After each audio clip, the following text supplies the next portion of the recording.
Cada vez es más grande la caravana de hondureños que migran rumbo a los Estados Unidos y hace cada vez más compleja también la situación en la frontera. Por un lado, López Obrador, el presidente de México, dijo que va a pedirle a Canadá y a Estados Unidos más fondos para tratar de frenar ese flujo migrante. Sin embargo, desde Washington, concretamente Donald Trump, dijo que va a recortar esos fondos que destina para Centroamérica.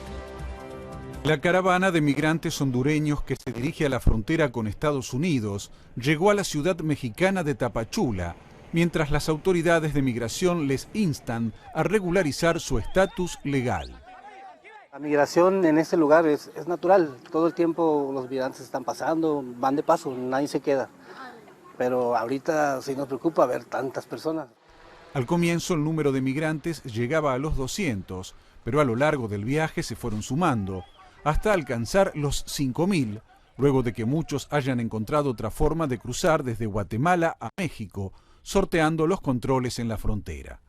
En Guatemala yo me la he pasado de lavar, planchar ajeno, no me da vergüenza. Y ya no soportamos la corrupción, ya no soportamos tanta presión de que tantos cobros y uno tan pobre. Hay que estarle pagando a las maras. Entonces, en Honduras no se puede vivir prácticamente. Cualquier cosa que nos pase, pues en vez de regresar a Honduras, pues es mejor. Si nos toca morirnos en el camino, pues qué se va a hacer. Pero regresar a Honduras, pues no pensamos. Venimos decididos lo que cualquier cosa es mejor con tal de no regresar a Honduras. Es un país. ¿La metes a llegar a dónde? Estados Unidos, si Dios lo permite. El presidente Donald Trump anunció que recortará la ayuda económica a Guatemala, Honduras y El Salvador, argumentando que los gobiernos fueron incapaces de impedir que la enorme caravana de migrantes partiera desde Centroamérica hacia Estados Unidos.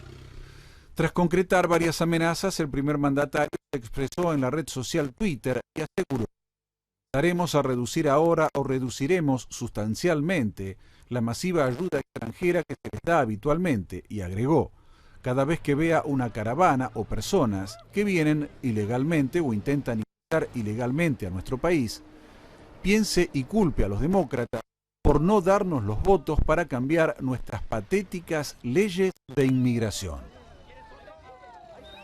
Una crisis migratoria que evidentemente conmueve toda esta caravana que está avanzando por el sur de México por ahora, con hondureños, pero también representantes de algunos otros países como Guatemala y El Salvador, todos de Centroamérica obviamente, por lo cual hemos invitado a Tamara Tarciuk, que es integrante, representante de Human Rights Watch. Tamara, bienvenida, ¿cómo estás? Buenas noches. Reflexión ante esta situación, ante estas miles de personas. Como dato de último momento, Peña Nieto, el presidente mexicano, ha dicho que él cree que no van a llegar a la frontera con Estados Unidos. Yo creo que lo más relevante para resaltar de esta caravana es que esta gente está huyendo de algo realmente serio y preocupante, y les diría que son dos los motivos principales por los cuales se van. Uno es la violencia en Honduras, que tiene niveles altísimos, en gran medida por las maras, que están generando terror en la población hondureña, y también por una desesperante situación económica. Cuando uno compara que todo el día trabajando de sol a sol en Honduras, uno gana lo mismo que una hora en Estados Unidos, uno entiende por qué esta gente decide irse. El que parece no entender eso es el presidente de Estados Unidos. ¿Hay alguna confirmación o datos estadísticos acerca de cuántas de esas personas, de esos migrantes que se los ve en caravanas, llegan realmente a atravesar la frontera, o si en el medio son detenidos, o qué es lo que sucede? No se sabe, están dirigiéndose hacia Estados Unidos. La respuesta xenófoba del presidente Trump fue decir que iba a cerrar las fronteras, que quienes cruzaran los iban a detener y deportar a todos, y eso es claramente no entender las razones por las cuales se van, pero además no entender cuáles son las obligaciones internacionales desde un punto de vista de derechos humanos, porque es imposible hacer una determinación generalizada de todas las personas que están saliendo, por qué están huyendo, y todos los gobiernos por los cuales está pasando esta gente tienen la obligación de determinar si tienen un pedido fundado para solicitar asilo a estas personas, y no pueden ser devueltas cuando teman fundadamente que van a correr riesgo sus vidas o su integridad física en su país de origen. Claro, Trump, para intentar esa posibilidad de frenarlos de cualquier manera, dijo que había gente de Oriente Medio mezclada allí. La respuesta llegó esta tarde. Los voceros de quienes están caminando dicen: no somos criminales, no somos desconocidos de Oriente Medio, no somos terroristas. las únicas armas que llevamos son ganas de salir adelante y de proteger nuestras vidas, evidentemente, como decís, huyendo de una situación económica tristísima. Así es. Bien, empezaron 4.000, 4.500, esta tarde ya se hablaba de 7.500 por otros que vienen detrás. ¿Crees que esta ola se va a multiplicar, que va a ser cada día más masiva? Es imposible saber. Estamos viendo muchos movimientos migratorios de gente que huye de distintos tipos de crisis y la situación en Centroamérica es preocupante. Entonces, claramente esto es un reflejo de esa necesidad de salir de países donde lo están pasando mal.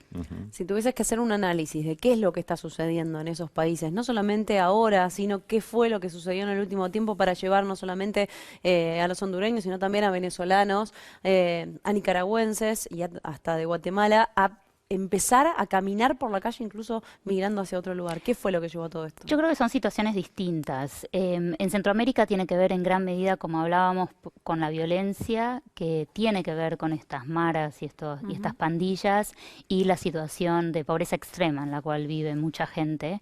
En Venezuela, lo que está haciendo que la gente huya del país es una devastadora crisis humanitaria que no tiene precedentes y no vemos en esa magnitud en ningún otro país en la región. Y en Nicaragua es una represión desmedida por las fuerzas de seguridad. En Nicaragua estamos hablando de la Policía Nacional, que trabaja de la mano con pandillas armadas partidarias del gobierno que están en la calle cometiendo todo tipo de abusos. De Nicaragua ya han cruzado mucho, se supone, a Costa Rica, que es país limítrofe. Así es, los datos son reveladores. Entre enero y marzo de este año, antes de que empezara la represión, en Costa Rica hubo 22 solicitudes de asilo de nicaragüenses. Desde abril hasta agosto hubo 13.000 solicitudes y hay 15.000 personas más que pidieron cita y están esperando que los atiendan para poder pedir asilo en Costa Rica, que es país limítrofe. Son números que conmueven, pero igual 13.000, 7.000 y pico están marchando ahora por México, pero lo de Venezuela se ha multiplicado porque los números son tremendos en todos los países limítrofes y también en otros que estamos más lejos, como la propia Argentina, ¿no? La crisis migratoria venezolana no tiene ningún precedente en la región. Los datos oficiales de Naciones Unidas son de más de 2.3 millones de personas que salieron de Venezuela en el último tiempo, desde el 2014 hasta ahora. Esos son solo las personas que han sido registradas por las autoridades. Para que se den una idea, en la frontera entre Colombia y Venezuela hay 7 puntos de cruce oficial y 270 trochas o cruces extraoficiales por los cuales cruzan los venezolanos. Y sí vemos, yo estuve en la frontera de Colombia, estuve en la frontera de Venezuela con Brasil, y hay un reflejo de una desesperación de la gente que está saliendo que no habíamos visto en esa medida. En Venezuela vemos los caminantes que salen por la frontera con Colombia y emprenden a pie durante días, caminando por horas por Colombia para llegar a otras ciudades en Colombia o para llegar a otros países, incluso caminan hasta Perú o Ecuador. Y en el norte de Brasil se han creado 10 campamentos de refugiados que hoy albergan a más de 6.000 venezolanos. Y esta es una reacción sin precedentes de la Agencia de Naciones Unidas para los Refugiados. No habían creado nunca esta dimensión de respuesta hacia refugiados ante un éxodo tan masivo. Hace algunas semanas el canciller Jorge Forí confirmaba que Argentina, de manera conjunta con otros países de Sudamérica, habían presentado una denuncia de una fuerte violación de los derechos humanos en Venezuela. ¿En qué quedó esa presentación en la Corte Internacional y cómo va a continuar? Esa presentación la hizo Argentina junto con otros 5 gobiernos de la región ante la fiscal de la Corte Penal. La fiscal en febrero de este año ya había abierto una investigación sobre la situación de Venezuela. Legalmente lo que genera esta solicitud de los estados es que la fiscal se puede saltear el requisito de pedirle permiso a un tribunal de jueces de la Corte Penal Internacional para abrir una investigación formalmente. Ahora estamos en una etapa que se llama de examen preliminar, que es extremadamente importante para enviar un mensaje claro de presión al gobierno venezolano, porque la Corte Penal Internacional puede meter presa a las personas que está investigando. Tamara, muchísimas gracias. Muchísimas gracias a ustedes. Tamara.